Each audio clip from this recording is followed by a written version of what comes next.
Terima kasih atas waktunya. Bismillahirrahmanirrahim. Assalamualaikum warahmatullahi wabarakatuh.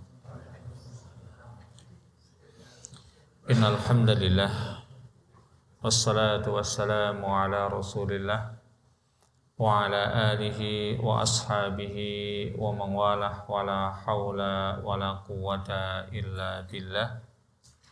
Asyhadu an la ilaha illallah wahdahu la syarika lah wa asyhadu anna Muhammadan abduhu wa rasuluh sallallahu alaihi wa ala alihi wa ashabihi wattabi'in wa man tabi'ahum bi ihsanin ila yaumil qiyamah. Amma ba'd.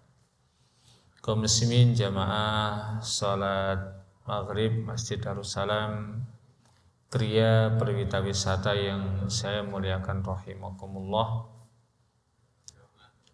Wa azani Allahu wa iyyakum jami'an. Alhamdulillah, petang hari ini kita bisa kembali melanjutkan untuk membacakan dan mengkaji kitab Fiqh Muyassar yang disusun oleh Profesor Dr. Abdullah bin Muhammad At-Tayyar, kemudian Profesor Dr. Abdullah bin Muhammad Al-Mutalik dan Dr. Muhammad bin Ibrahim Al-Musa hafidhahumullahu ta'ala. Beberapa kesempatan yang telah lewat kita sudah memasuki membahas mengenai salat sunnah yang sangat ditekankan, yaitu salat pertama adalah salat rawatib, kemudian yang kedua salat witir, dan yang ketiga adalah salat tarawih. Dan kita masih dalam proses menyelesaikan bab salat tarawih. Poin yang kelima ataupun poin yang keempat ya, poin yang keempat terlebih dahulu, apakah ada panggilan secara khusus untuk salat tarawih? Ya, para ulama yang bermadzhab Syafi'i mengatakan bahwa untuk salat tarawih ini perlu dengan menggunakan panggilan semisal as-salatu jami'atun. Ya, salat ditegakkan dengan berjamaah. Kemudian yang kedua, para ulama yang bermadzhab Hambali berpendapat bahwa tidak perlu adanya panggilan untuk salat tarawih. Dan bahkan mereka mengatakan ini merupakan satu di antara perkara yang diada-adakan dalam masalah agama. Dan menurut para penulis inilah yang lebih benar, karena tidak adanya satupun sabda dari Rasulullah dan juga asar dari para sahabat yang menunjukkan akan adanya hal tersebut. Yang kelima adalah jumlah rakaat tarawih. Ya, dalam hal ini juga para ulama berbeda pendapat tentang berapa jumlah rakaat tarawih. Mayoritas para ulama berpendapat bahwasanya salat tarawih itu jumlahnya adalah asyruna raka'atan, 20 rakaat. Adal witir, selain witir yaitu 3 rakaat. Maka menjadilah keseluruhannya 23 rakaat. Berdalil dengan kisah yang terjadi di masa kekhalifahan Umar bin Al-Khattab radhiyallahu taala anhu, ya, bahasanya beliau mengumpulkan kaum muslimin yang lelaki salat di masjid dengan Imam Ka'ab bin Malik, dan para perempuan diimami oleh Tamim Ad-Dari radhiyallahu taala anhum ajmain. Ya, dengan jumlah tersebut yaitu jumlah 23 rakaat.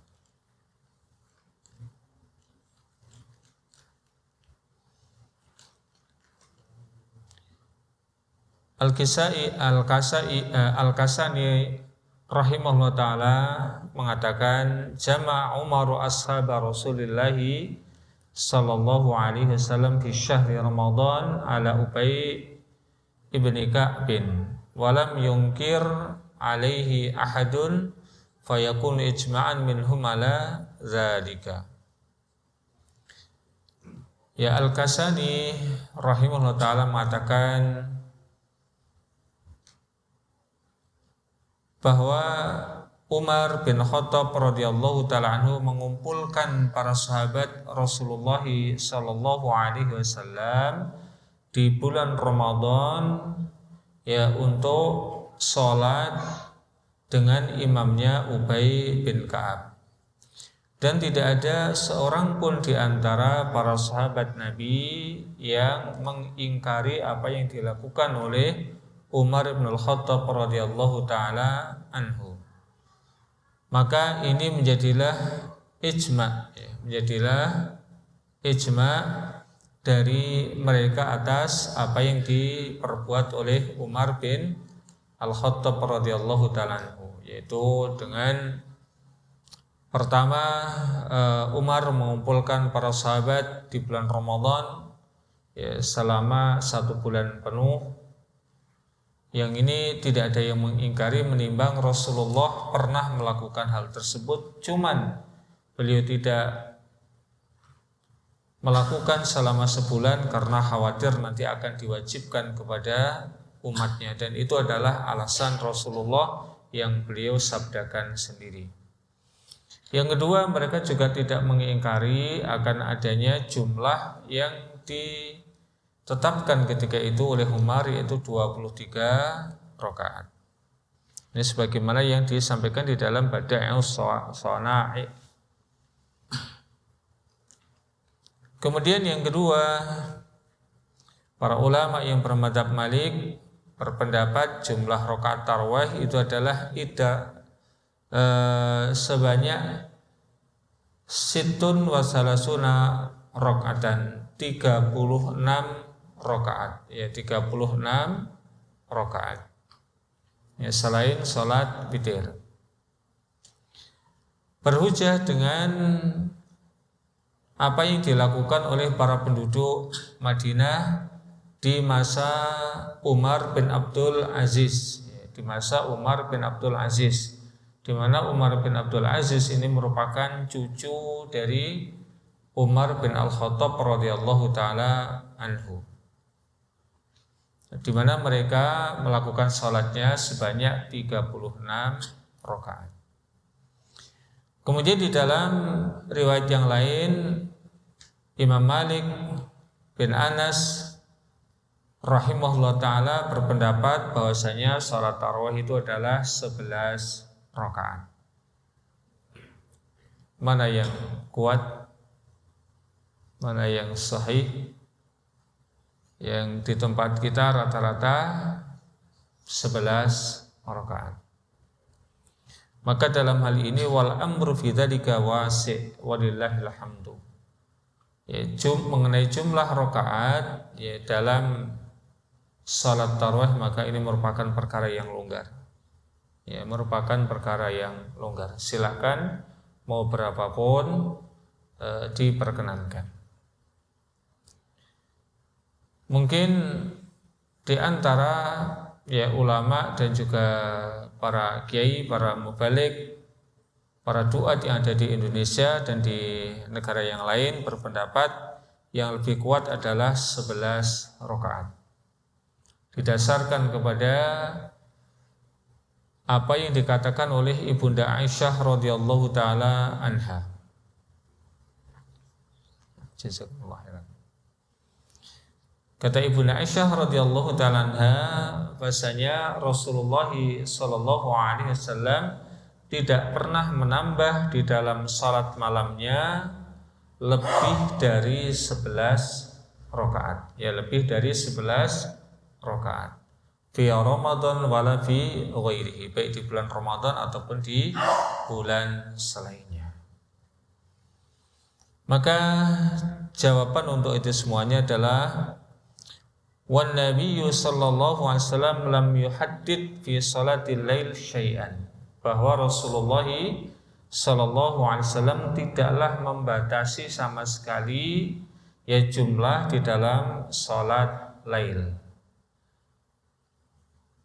Bahkan ketika beliau ditanya oleh para sahabat tentang berapa jumlah rakaat sholatul lail, beliau mengatakan masna masna, itu 2 rakaat, 2 rakaat, 2 rakaat dan seterusnya. Fa idza khasya ahadukumus subha shalla raka'atan wahidatan tutaru ma qad shalla. Apabila salah seorang di antara kalian khawatir nanti keduluan datangnya waktu subuh, maka sholatlah 1 rakaat. Ya, sholatlah 1 rakaat sebagai witir dan itu sudah mencukupi bagi dirinya dan sudah dikatakan melakukan sholat witir. Maka di dalam hadis ini baginda Nabi alaihi salatu wassalam ya tidaklah memberikan batasan 11 rakaatkah, 23 rakaatkah, 39 rakaatkah atau rakaat-rakaat yang lain. Maka ini menunjukkan bahwasanya jumlah rakaat di dalam sholat tarawih itu perkaranya adalah longgar. Perkaranya adalah longgar. Dan termasuk juga di dalam sholat malam yang lainnya. Tidak ada batasan tertentu, ya paling sedikitnya adalah 1 rakaat sebagai witir dan banyaknya tidak ada batasan. Dan demikianlah yang difatwakan oleh Al-Lajnah Ad-Daimah, ya komisi tetap yang ada di Saudi Arabia yang bergerak di bidang pembahasan ilmiah dan pemberian fatwa. Nah, kemudian ketika menyikapi hadis yang disampaikan oleh Ibunda Aisyah radhiyallahu ta'ala anha, maka para ulama kemudian sebagiannya menyatakan ini tentu para ulama yang berpendapat dengan pendapat yang ini, yaitu pendapat tentang tidak adanya batasan jumlah rakaat tarawih. Maka terkait dengan hadis Ibunda Aisyah itu adalah pendapat Ibunda Aisyah tentang apa yang beliau lihat salat Rasulullah, ya, tentang salat Rasulullah yang dilakukan baik di bulan Ramadan ataupun di bulan yang lainnya. Ini yang pertama. Yang kedua, Ibunda Aisyah sendiri di dalam hadis yang lain menyatakan bahwa beliau pernah juga sholat 3 rakaat, ya, sebagaimana yang kemarin sudah kita bacakan, yang disampaikan oleh Ibunda Salamah pun ternyata Rasulullah juga pernah bahkan sholat malam sebanyak 13 rakaat. Maka dengan demikian wallahu a'lam bishawab, pendapat yang tepat bahwa jumlah rakaat tarawih tidak terbatas dan juga sholat malam yang lainnya tidak ada batasan mengenai paling banyaknya berapa. Mungkin perkaranya adalah longgar. Yang ketiga, kalau kita kemudian bagaimana komentar kita terhadap apa yang disampaikan oleh Ibunda Aisyah, tidak dipungkiri yang paling top, yang paling bagus adalah sholat sebagaimana yang beliau informasikan, yaitu 11 rakaat. Namun kemudian kata beliau latas al-an husnihinna wa turihinna, janganlah kau tanyakan tentang bagaimana betapa indah sholat Rasulullah dan betapa panjangnya. Ini yang paling ideal. 11 rakaat sangat panjang dan sangat bagus. Maka yang paling tidak bagus adalah yang paling cepat, ya, yang paling pendek dan yang sholatnya paling tidak bermutu. Ini yang paling jelek. Nah, kemudian para ulama juga memberikan pendapatnya terkait dengan masalah variasinya jumlah tarawih yang didapati di kalangan para sahabat itu adalah bahwa tinggal dilihat kemudian kemampuan para jamaahnya. Ada di antara jamaah yang mereka kuat untuk sholat dalam jangka waktu yang lama, namun dengan jumlah ataupun bilangan rakaat yang sedikit. Namun bisa sholatnya lama, inilah yang paling utama. Namun kalau kemudian seseorang itu dengan rakaat yang sedikit dan sholatnya lama tidak kuat, maka bisa dengan cara yang lain itu memperbanyak rakaatnya supaya apa? Bisa menyaingi panjangnya. Karena Rasulullah SAW bersabda bahwa sebaik-baik sholat, ya sebaik-baik sholat adalah tuluhuna, yang paling lama, yang paling panjang. Semakin panjang semakin baik. Namun kan kita sadar dan kita mungkin merasakan, coba seandainya di dalam satu rakaat itu imam membaca setengah juz, kira-kira jenengan kuat napa mboten?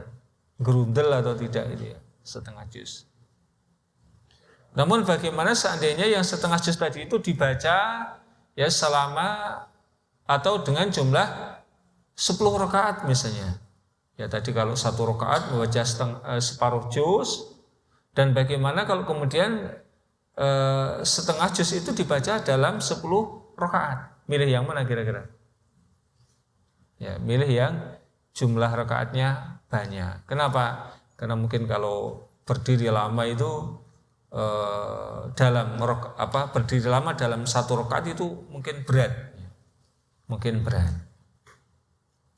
Nah itu kemudian para ulama tergantung mana yang paling baik bagi para jamaah. Menimbang sholat tarawih ini sangat dianjurkan dengan berjamaah. Sebagaimana sabda Rasulullah, man shallama al-imami hatta yansarifa kutiba lahu qiyamul lailatin. Barang siapa yang sholat dengan imam hingga selesainya imam, maka dia seakan-akan sholat sunnah semalam suntuk. Maka sangat dianjurkan ya sholat tarawih itu dilakukan dengan berjamaah.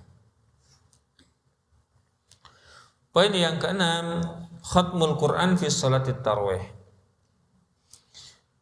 Para ulama ahli fikih mensunahkan agar menghatamkan Al-Quranul Karim di dalam sholat tarawih. Jadi berarti satu malam satu juz. Ini yang dilakukan di Madinah. Di Mekah sekarang ini yang sore loh, yang sore itu satu malam satu juz lebih sedikit biasanya, satu juz lebih sedikit. Cuma nanti di 10 hari yang terakhir itu ada tambahan yang sholat di malam harinya ini yang lebih panjang, ya yang lebih panjang. Kalau yang sorenya cuman satu juz paling lebih sedikit, karena ketika itu yang sholat dari ya orang-orang dari luar negeri itu banyak. Jadi kalau terlalu panjang itu kasihan. Dan kalau yang dulu-dulu itu lebih panjang lagi. Yang sore itu sekitar 2 juzan, tapi sekarang diperpendek menimbang kekuatan kaum muslimin semakin berkurang, yaitu kekuatan untuk beribadahnya semakin berkurang. Kenapa para ulama kemudian menganjurkan untuk menghatamkan seluruh Al-Quran di dalam salat tarawih bulan Ramadan? Liyasma'an nasu jami'al Quran fitil kas-shalah, agar seluruh kaum muslimin itu bisa mendengarkan Al-Quran dari A sampai Z-nya di bulan Ramadan.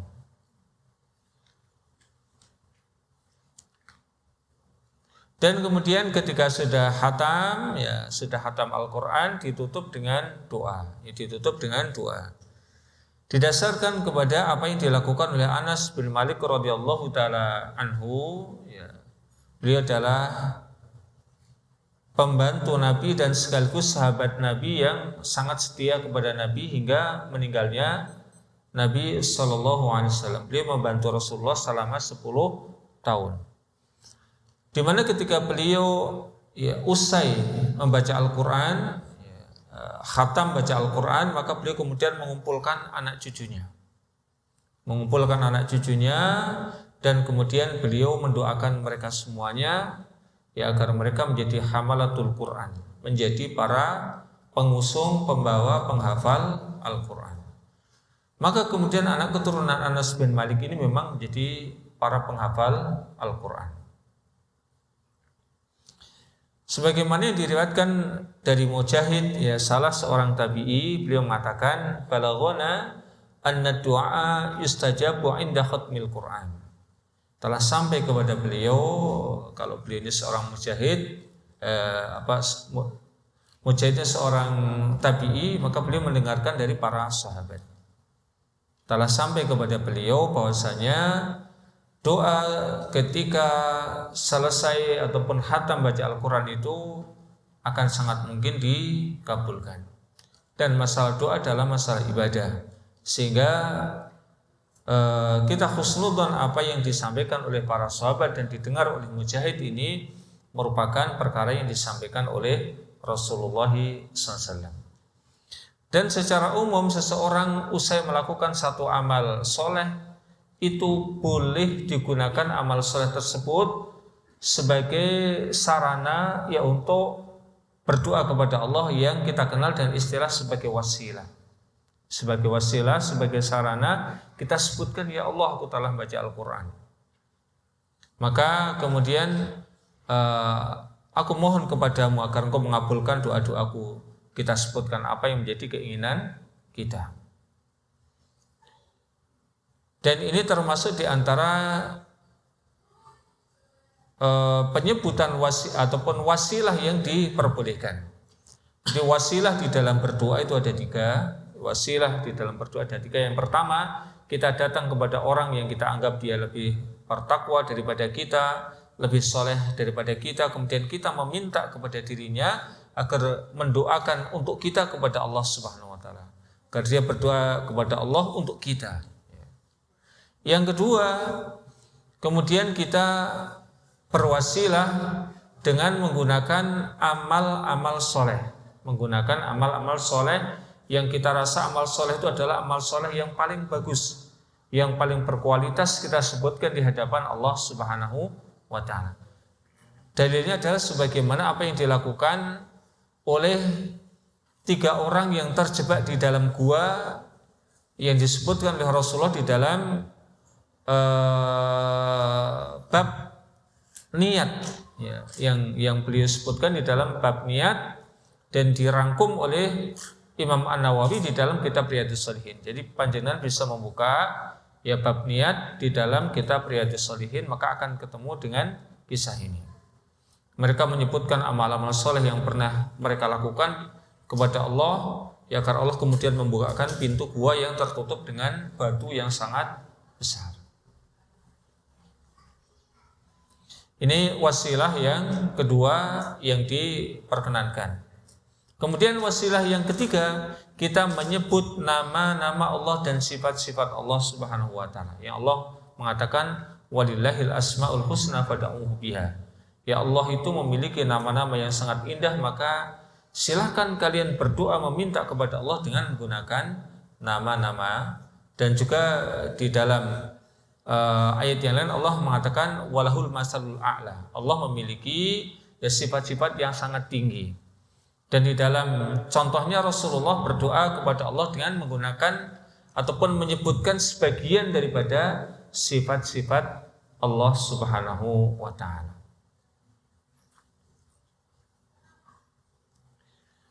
Akan tetapi apabila menghatamkan Al-Quran selama Ramadan itu diperkirakan akan sangat berat bagi para jamaah, maka yang lebih utama ya imam ketika itu hendaknya membaca sesuai dengan kemampuan jamaah. Kira-kira kalau di sini 1 malam 1 juz berat apa badan? Berat Pak G? Berat. Paling berapa juz Pak? 1/4 lumayan. 1/4 itu berarti 2,5 lembar. Udah lumayan. Biasanya itu paling ya 1 halaman dibagi-bagi menjadi 10 kan gitu ya. 1 halaman atau 1 lembar itu udah kehitung banyak, itu dibagi menjadi 10. Ala kulli hal, dalam rangka supaya kaum muslimin ini bisa ikut salat tarawih, maka ya kita dalam hal ini kemudian ngalah kira-kira kemampuan mereka itu seberapa. Meskipun nanti ketika sudah 10 hari yang pertama itu masjid biasanya mulai maju safnya, maka tingkatkan bacaannya biar yang tersisa itu mendapatkan ganjaran yang lebih besar lagi. Yang terakhir terkait dengan masalah tarawih, al-masbuk fi shalat tarawih, bagaimana sikap orang yang terlambat di dalam mengikuti sholat tarawih, itu orang yang masbuk. Siapapun yang kemudian masbuk di dalam sholat tarawih, maka dia bisa melakukan dua pilihan, bisa memilih dua pilihan. Yang pertama, dia mengikuti salamnya imam. Ya, imam salam, ya sudah sholat bersama imam sampai rampung. Ya. Kenapa kok ini diperbolehkan? Karena tadi sudah kita sampaikan bahwa jumlah rakaat tarawih itu kan tidak harus sekian dan sekian. Maka misalnya dia cuma bisa bareng sama imamnya witirnya, ya udah. Kalau mau salam sampai di situ tidak menambah, tidak masalah, boleh-boleh saja. Yang kedua, dia bisa cara yang kedua itu ketika imam sudah salam, maka dia langsung berdiri menggenapkan witirnya imam tadi. Misalnya imam kan salamnya karena sudah witir, ya. Sudah witir kemudian salam. Maka makmum yang masbuk tadi dia langsung berdiri untuk menggenapkan itu dengan menambah 1 rakaat supaya rakaatnya menjadi genap lagi. Nah, tinggal tadi dia sudah dapat berapa rakaat dan ingin melakukan tarawih itu berapa rakaat. Misalnya dia terlambat di rakaat kelima. Artinya dia pas imam salam itu dia baru dapat 5 rakaat. Maka dia berdiri untuk menggenapkan menjadi 6. Nah, dia tinggal mau melakukan tarawih berapa rakaat. Kalau mau tarawih yang 11 rakaat dengan 3 witir, berarti dia nambah 4 rakaat tarawihnya dan 3 witirnya. Nanti dia witir sendirian.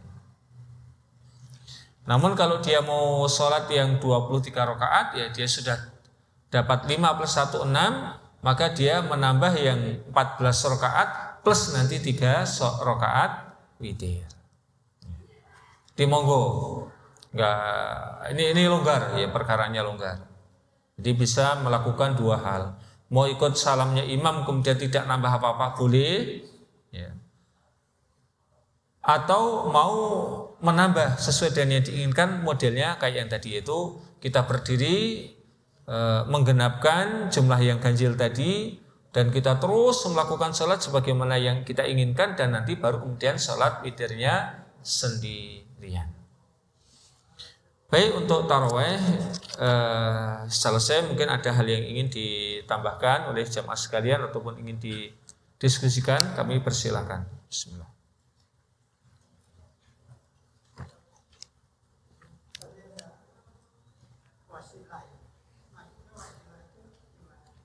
Baik. Wasilah itu menjadi sarana yang bisa kita lakukan di dalam kita berdoa kepada Allah Subhanahu wa taala. Jadi ketika seseorang berdoa meminta kepada Allah itu boleh berwasilah. Ya, boleh bertawassul kalau istilah orang yang menggunakan wasilah itu disebut dengan tawassul. Nah, tawassul yang diperbolehkan adalah 3 hal tadi. Pertama, datang kepada orang yang soleh, dan ini biasa dilakukan oleh para sahabat di masa Rasulullah masih hidup. Mereka datang kepada Rasulullah minta agar Rasulullah mendoakan kepada Allah untuk yang minta didoakan tadi. Misalnya saya datang kepada seseorang, Pak, tolong saya doakan kepada Allah agar saya diberikan ini dan itu. Maka ini saya namanya bertawasul kepada orang yang saya anggap lebih soleh, lebih bertakwa ketimbang saya. Nah, ketika Rasulullah SAW meninggal, maka kemudian para sahabat itu datangnya kepada siapa? Kepada paman Rasulullah SAW, yaitu kepada Hamzah. Ya, mereka meminta bertawasul kepada Hamzah, meminta kepada beliau agar mendoakan kepada Allah. Yang kedua, bertawasul dengan menggunakan nama-nama dan sifat-sifat Allah, misalnya Ya Rahman, Ya Rahim, Ya Karim, Ya Dzal Jalal wal Ikram. Ini namanya kita berwasilah dengan menggunakan nama-nama Allah. ya Allah, dengan kasih sayang-Mu, dengan Engkau yang maha mulia, Engkau yang maha pemurah, dan seterusnya, ampunilah dosa-dosaku. Nah, ini kita berdoa kepada Allah dengan bertawasul menggunakan nama-nama Allah. Yang ketiga adalah kemudian kita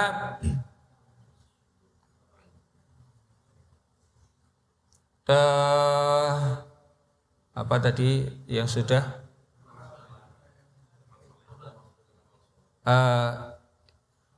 menggunakan asma Allah ataupun sifatnya, datang kepada orang soleh. Yang ketiga, kita bertawasul dengan amal soleh yang pernah kita lakukan, ya, dengan amal soleh yang pernah kita lakukan, dan itu kita pandang sebagai amal soleh yang paling top, yang paling berkualitas. Maka kita sebutkan di hadapan Allah, ya Allah, dulu saya pernah berbuat demikian dan demikian, tolonglah saya sekarang ini.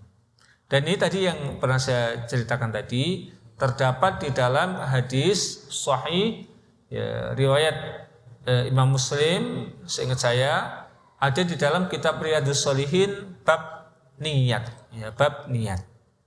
Adanya 3 orang yang berdoa kepada Allah dengan masing-masingnya itu menyebutkan amal-amal yang istimewa. Satunya dia pernah menjadi seorang bos, dan kemudian pada saat penggajian maka ada seseorang yang dia tidak sabar menunggu antrian, dia pergi. Dan kemudian gaji ini diopaini, dirawat dan dikembangbiakkan oleh bos tadi. Dan pada saat si pemilik gaji tadi datang, gaji tadi sudah berupa hewan ternak yang ada di antara 2 bukit lengkap dengan budaknya.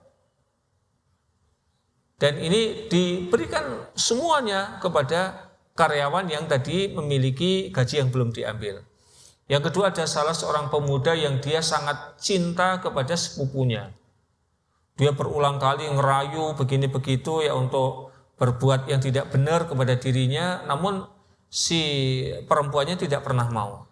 Hingga suatu saat di masa paceklik, si perempuan ini datang kepada lelaki tadi, kepada sepupu lelakinya, minta bantuan, itu pinjam sejumlah uang. Si laki-lakinya mempersyaratkan, oke, tapi nanti apa yang menjadi keinginan saya kamu penuhi. Nah, pada saat kemudian si laki-laki ingin berzina, ya menzinai perempuan tadi, kemudian perempuan tadi mengatakan, janganlah engkau hancurkan keperawananku kecuali dengan menikahiku. Namun si laki-laki tadi karena dia cuma pengen senang-senang, tidak mau menikahi, tidak mau tanggung jawab, maka dia tidak jadi berzina dan dia pergi dan tidak menagih lagi hutangnya.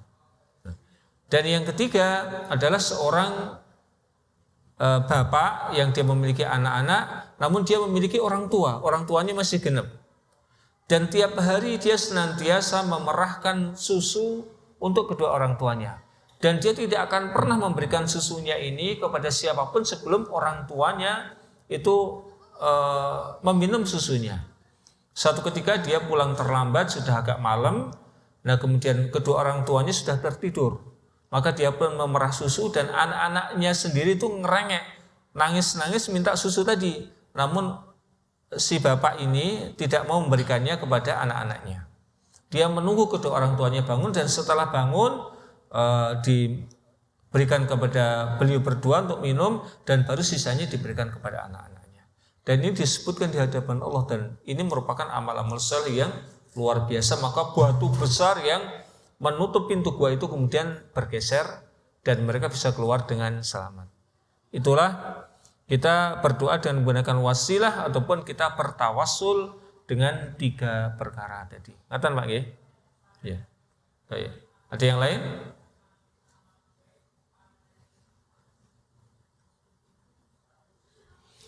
Baik, kalau tidak ada kita lanjut.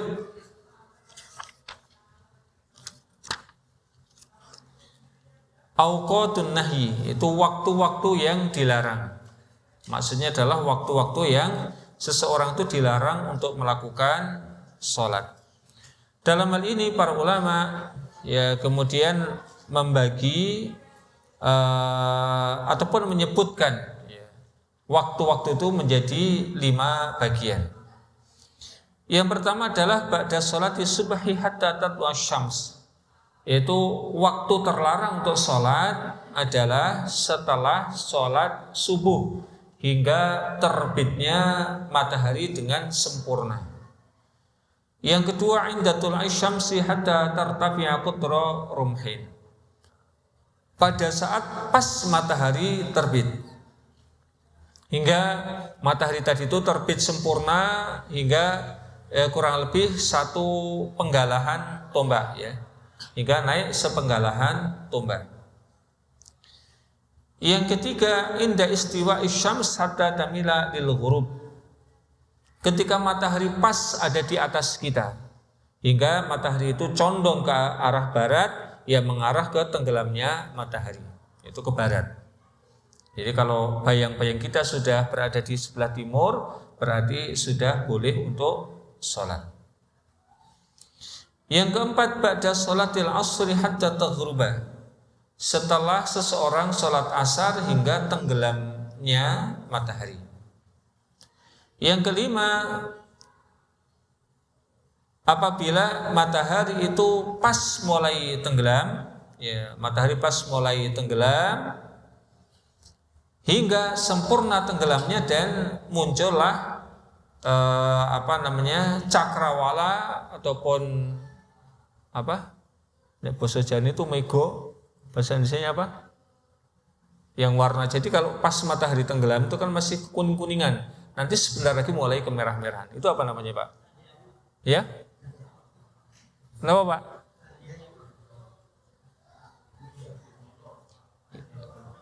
Iya, nek bahasa Jawa ini mego, Pak, itu. Tapi bahasa Indonesia ini apa lah? Nggih. Mega, Pak, ya. Kalau bahasa Jawa ini mego, bahasa Indonesia ini mega. Ya. Pokoknya itulah. Jadi panjenengan itu kalau memperhatikan pas matahari tenggelam itu kan kuning. Nanti begitu sempurna tenggelam, mulai sempurna itu kekuningannya akan mulai hilang dan berganti dengan merah. Nanti ketika warna merah di langit bagian barat itu sudah hilang, maka masuklah waktu isya. Nah, pas pada saat matahari menguning tenggelam, pas proses tenggelam sampai sempurnanya itu maka dilarang melakukan sholat. Ya, dilarang melakukan sholat.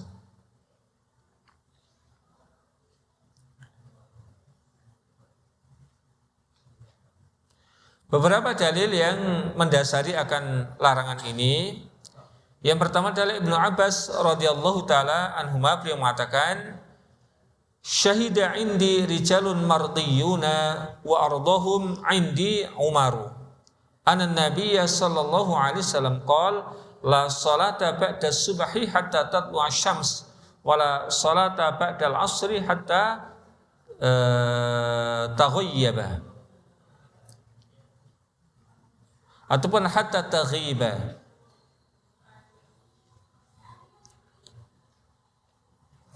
Ya, telah bersaksi di sampingku para sahabat yang diridhoi oleh Allah Subhanahu wa taala, dan yang paling diridhoi di antara mereka adalah Umar bin Khattab radhiyallahu taala anhu. Ya. Mereka mempersaksikan bahwasanya Nabi SAW bersabda, tidak ada sholat setelah sholat subuh hingga matahari itu terbit, dan tidak ada sholat setelah sholat asar hingga tenggelamnya matahari. Ya, kita tunggu terlebih dahulu adzan salat isya. Wassallallahu wasallam ala nabiyyina Muhammad wa ala alihi washabbihi. Kita tambah sedikit ya. Bismillah, alhamdulillah, salatu wassalamu ala rasulillah wa ba'd. Kemudian dari Amr bin Abbasah, dia mengatakan, aku berkata, wahai Nabi Allah, informasikanlah kepada diriku tentang salat. Maka Rasulullah SAW bersabda, sholli salat as-subhi summa aksir anis salati hatta tatlu'a syamsu hatta tartafi'a. Salatlah salat subuh, ya, dan kemudian berhentilah. Artinya jangan salat lagi. Ya, setelah salat subuh hingga matahari itu terbit, dan hingga terbitnya itu agak meninggi, agak naik. Fa innaha tatlu hina tatlu baina qarnay syaitan wa hina idzin yasjudu laha al-kuffaru. Karena ketika matahari itu terbit, ya, saat itu terbit di antara dua tanduk syaitan. Dan ketika itu orang-orang kafir, ya, mereka sedang bersujud. Lebih tepatnya lagi adalah kafir di sini adalah kafir Majusi, karena mereka penyembah matahari. Kemudian setelah itu sholatlah, ya, setelah matahari mulai agak meninggi, sudah sempurna terbitnya dan sudah tinggi sedikit, kira-kira sepenggalan tombak, maka kemudian sholatlah. Karena sholat ketika itu masyhudatun, dipersaksikan, mahduratun, dihadiri, hingga kemudian bayang-bayang tombak itu persis di atasnya. Hingga matahari itu persis di atas tombak, dan bayang-bayang itu akan menutupi tombaknya. Artinya ketika pas matahari di atas itu, ya bayang-bayang tombak itu tidak ada. Kenapa? Ya pas ada di tombaknya. Artinya pas matahari di atas kita.